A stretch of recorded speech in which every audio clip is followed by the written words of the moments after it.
श्री स्वामी समर्थ. भाग 1. अवतार आणि आगमन. श्री स्वामी समर्थ हे दत्तावतार मानले जातात. ते अचानक अक्कलकोट येथे प्रकट झाले.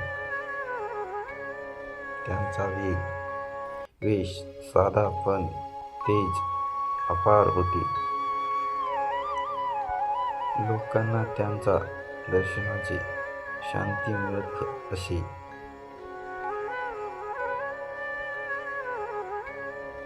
भाग 2. भक्तांची परीक्षा. स्वामी समर्थ नेहमी भक्तांची परीक्षा घेत असतात.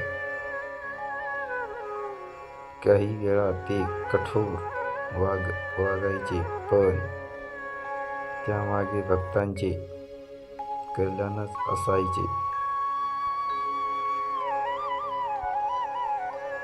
खरे भक्त कोण हे तेच ओळखत असतात. भाग 3. चमत्कार आणि कृपा. स्वामी समर्थ अनेक चमत्कार केले. रोग बरे करणे, संकटातून वाचवणे,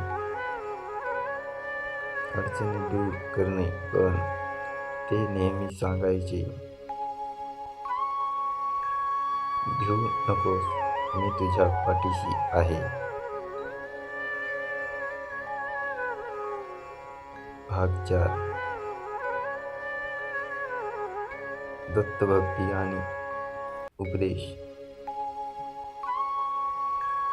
ते दत्तभक्तांचा प्रसार करत असतात. त्याने लोकांना साधेपणाने जगण्याचा, सत्य बोलण्याचा आणि देवावर विश्वास ठेवण्याचा उपदेश केला. भाग 5. भक्तांची कथा. अनेक भक्त त्यांना कृपेने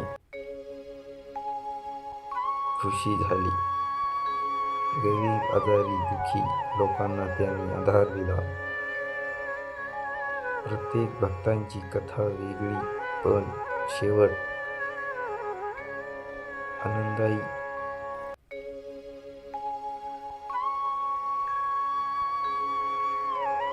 भाग 6.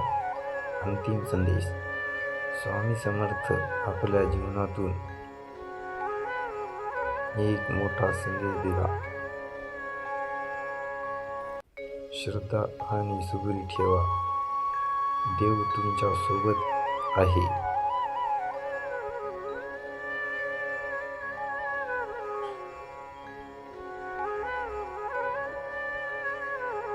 कथेचे सारांश.